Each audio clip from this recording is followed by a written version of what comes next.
Hello everyone, welcome warmly. This is the second episode of the Kanga University Podcast series, titled Bitcoin, History of Technological Revolution. I am AI astronaut from Kanga. The idea of creating a decentralized payment system emerged in the 1990s. Internet users were discussing whether it was possible to create a currency, a value exchange system, a system that governments couldn't interfere with. The first cryptocurrencies appeared in 2008. One historical cryptocurrency worth mentioning is Bitgold. Unfortunately, it did not achieve significant success. However, Bitcoin, which was created in 2009, achieved that success. Today we talk about Bitcoin being the king of cryptocurrencies. It all started when on October 31st, 2008, a certain Satoshi Nakamoto, whom we still don't know who he or they were, prepared a manifesto, a document, a white paper titled Bitcoin, Electronic Peer-to-Peer Monetary System. Satoshi Nakamoto designed the entire Bitcoin system, not just the manifesto, but also created the Bitcoin software, originally called Bitcoin QT. Currently, the name of this system is Bitcoin Core. Satoshi Nakamoto is also the founder of the Bitcoin.org website and the Bitcoin Talk Forum. Satoshi had one goal, actually one main goal, although he probably had many others, but the one that stands out is formulated by the following sentence: an electronic transaction system based on trust, utilizing peer-to-peer, enabling users to make transactions of buying, selling without the involvement of third parties. This was supposed to ensure the full decentralization of the system. Bitcoin was supposed to be a new, cashless payment system. Bitcoin was supposed to belong to everyone. In the document describing Bitcoin, or precisely in this manifesto, it was noticed that the current financial system allows for reversing transactions, because after all, we are familiar with such situations where we send a transfer to someone and at some point we retract it, or we send a transfer to someone, but some authority blocks it. This means that in the classical financial world, in essence, all transactions are reversible, and this of course goes against the idea of the exchange system. In Bitcoin, each transaction is irreversible, and there is no possibility of reversing such a transaction. To become a Bitcoin owner, you first have to mine it. Satoshi Nakamoto mined the first Bitcoin block, a block worth 50 Bitcoins. This first block is called Genesis. Those of you who are interested in history know that Genesis means the beginning in Latin. The first book of the Bible is Genesis, the beginning, and that's exactly what the first Bitcoin block was called. On October 5th, 2009, the first Bitcoin valuation was achieved.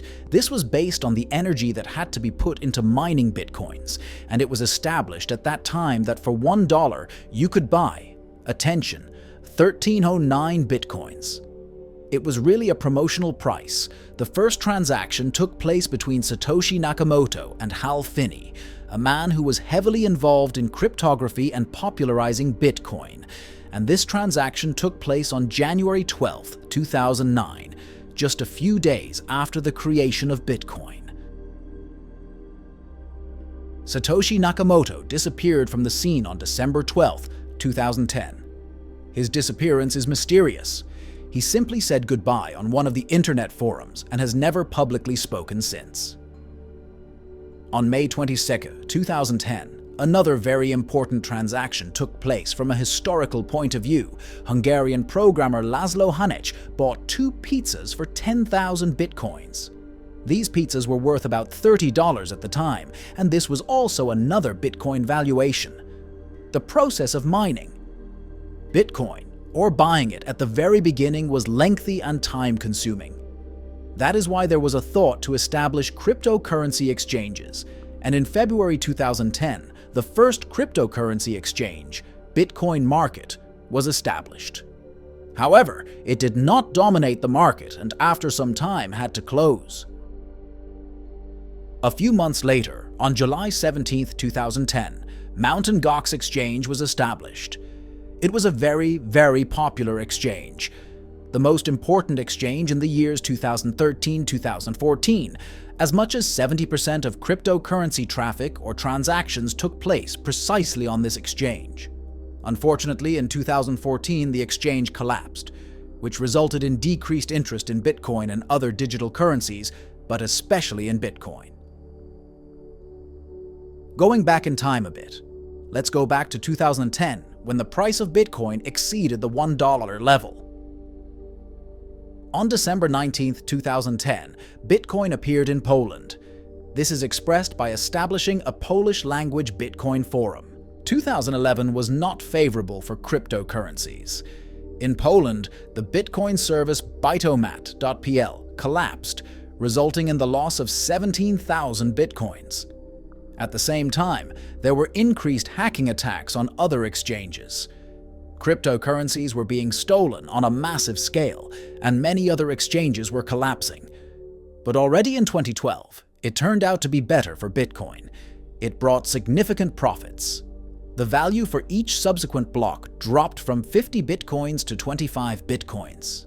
This is the so-called halving process. We'll talk about this in another podcast. Some authorities began to significantly look at cryptocurrencies, introducing the first cryptocurrency regulations. In September 2013, Bitcoin was recognized as full-fledged money in Germany. The value of Bitcoin reached $1,000 in 2013. In January 2015, the company Overstock became interested in Bitcoin and started accepting payments in Bitcoin. All of this fueled its value and interest in this digital asset. Various regulations were initiated. In November 2015, the price of Bitcoin was already $500. In 2016, Bitcoin ended with a price of $960. The Bitcoin rally started seriously in 2017. It surpassed successive psychological barriers, and in December 2017, you had to pay $20,000 for one Bitcoin. We have such a concept not only in cryptocurrencies, but generally with all other financial assets. ATH, all-time high, meaning the highest price ever in the history of a given financial asset. And such an ATH for Bitcoin occurred on November 10, 2021, when you had to pay $68,000 for one Bitcoin, over $68,000. Throughout human history, currencies have always evolved or changed. This is a natural process. Fiat currencies, and here it needs to be explained that when we talk about fiat currencies, we cryptocurrency enthusiasts mean fiduciary currencies, i.e., traditional national currencies such as the dollar, euro, or zloty. And precisely fiduciary currencies, fiat currencies, are subject to inflation, the process of money destruction. Bitcoin is supposed to counteract inflation. Its limited quantity of 21 million is supposed to protect against aggressive inflation, and that's why Bitcoin is often considered digital gold. From an economic point of view, Bitcoin does everything gold does, sometimes even better. And why does it do better? There are several reasons. Let me mention 4 of them. Firstly, as I mentioned earlier, the amount of Bitcoin is limited. Only 21 million. There will never be more. As of today, when preparing this podcast, the available supply of gold is about 190,000 tons, and it is estimated that gold will continue to be mined. Its supply will increase, so although we know that gold is ultimately limited, we do not know how it is limited. Bitcoin is precisely limited to 21 million, and here's an interesting fact. In 2140, the last 21 millionth Bitcoin is to be mined. Bitcoin is mobile. Imagine that we have to transport 100 kilos of gold from one place in the world to another place in the world. It would be very complicated, it would be controlled, but it would also be very, very dangerous. Bitcoin is virtual, so it is enough to remember a dozen or so words, maybe a few dozen, which will constitute our password, which we call the private key to secure its value and to transfer it from one place to another in a logistical and fully secure manner. And finally, Bitcoin is transparent. We cannot reverse anything. All transactions that took place in Bitcoin are irreversible transactions, those that are recorded in the blockchain network until the end of the world. I invite you to the next episode dedicated to Satoshi Nakamoto. Thank you very much.